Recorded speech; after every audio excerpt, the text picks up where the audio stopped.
Assalamualaikum warahmatullahi wabarakatuh. Perkenalkan, nama saya Wahyu Utama Putra. Saya merupakan guru desain komunikasi visual dari SMK Negeri 1 Maros. Saya akan berbagi tentang praktek belajar baik atau bercerita tentang sebuah cerita yang saya alami dulu sebelum mengenal kurikulum Merdeka.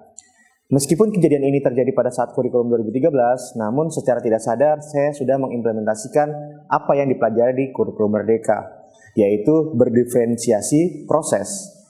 Nah, situasinya pada saat itu saya baru mengajar di tahun 2019, di mana jurusan yang saya ajar merupakan jurusan baru di sebuah sekolah swasta di Makassar.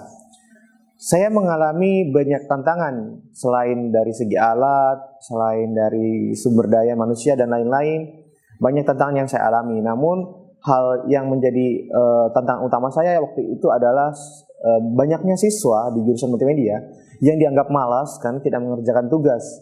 Nah, sehingga saya berpikir bagaimana caranya merubah anak ini minimal di mata pelajaran saya dulu. Waktu itu mata pelajaran saya adalah animasi 2 dimensi dan 3 dimensi. Saya waktu itu mempunyai beberapa siswa, mungkin sekitar 3-5 siswa yang dicap sebagai anak malas karena tidak mengerjakan tugas ataupun latihan di sekolah. Kemudian saya berpikir bagaimana cara merubah siswa tersebut. Tentu saja yang menjadi tantangan adalah stigma guru yang membuat mereka semakin saya sudah malas, dicap guru malas, saya malas saja sekalian. Itu menjadi tantangan utamanya. Kedua, ya tentu motivasi dari diri anak tersebut menjadi tantangan utama. Apakah anak tersebut mau berubah atau tidak. Lantas aksi yang saya lakukan waktu itu, saya mengajak mereka duduk di samping saya. Jadi setelah saya mengajar, mempraktekkan sebuah animasi, saya mengajak mereka duduk di samping saya untuk mengerjakan latihan. Dan waktu itu kelas saya buat se-have fun mungkin, sebebas mungkin. Jadi ketika mengerjakan tugas, mereka bisa mencari sumber listrik, entah itu duduk di lantai, entah itu di meja. Jadi mereka bisa melakukan apapun yang mereka rasa nyaman untuk mengerjakan animasi tersebut. Nah, untuk mengcover siswa yang dianggap malas tersebut, saya mengajak mereka untuk duduk di sebelah saya. 2-3 siswa saya letakkan di samping kiri kanan saya. Sambil mereka mengerjakan, sambil saya pantau, saya berikan arahan. Tapi tetap memperhatikan teman atau siswanya yang lain dengan berkeliling kelas. Jadi setelah saya berkeliling, saya lihat yang lain sudah bisa, saya fokus ke siswa yang perlu perhatian lebih tadi. Saya berikan arahan, saya berikan tambahan.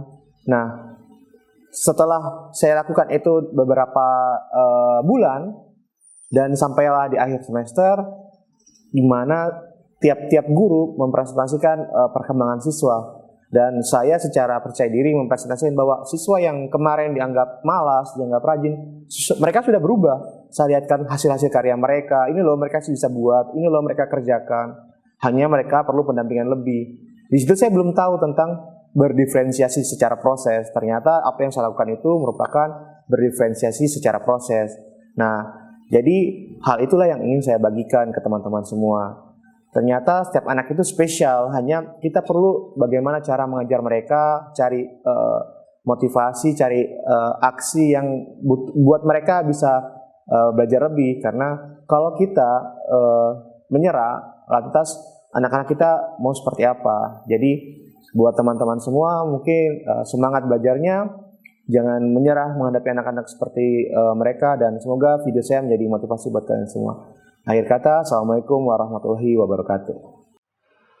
Assalamualaikum warahmatullahi wabarakatuh. Perkenalkan, nama saya Natasha Reski Amalia Putri. Saya alumni jurusan multimedia pada asal sekolah SMK Sementara Ilmu Makassar. Saya alumni angkatan 2021. Nah, pada video kali ini saya akan menjelaskan terkait bagaimana perasaan saya selama menempuh pendidikan di sekolah tersebut. Terkait dengan metode pengajaran dan dalam pembelajarannya, saya sangat merasa senang sekali dan terbantu ketika pada saat saya merasa bosan dalam belajar, pada saat saya merasa malas dan dianggap malas oleh guru-guru yang lain karena tidak mengumpulkan tugas, dan saya tidak tahu cara menyelesaikan tugas saya bagaimana karena saya tidak paham dengan materinya, maka guru tersebut akan membantu saya secara personal, merangkul saya, membantu saya dalam menyelesaikan tugas saya, memberikan saya arahan, menjelaskan kembali materi-materi yang saya tidak pahami. Dan itu membantu saya dalam menyelesaikan tugas saya, membantu saya dalam memperbaiki nilai saya selama di sekolah, dan sehingga guru-guru yang lain juga tidak protes kepada saya lagi karena nilai saya sudah baik. Saya juga sangat terbantu dengan metode pengajaran seperti itu, karena dengan begitu saya bisa lulus dari sekolah tersebut dan nilai yang cukup memuaskan untuk saya sendiri. Nah, kemudian selaku siswa kami sangat membutuhkan dan sangat merasa terbantu dengan adanya metode pengajaran seperti itu, dengan adanya bantuan-bantuan yang diberikan terhadap kami agar kami bisa kembali menumbuhkan semangat belajar kami dan menyelesaikan tugas-tugas yang kami tidak pahami. Sekian dan terima kasih. Wassalamualaikum warahmatullahi wabarakatuh.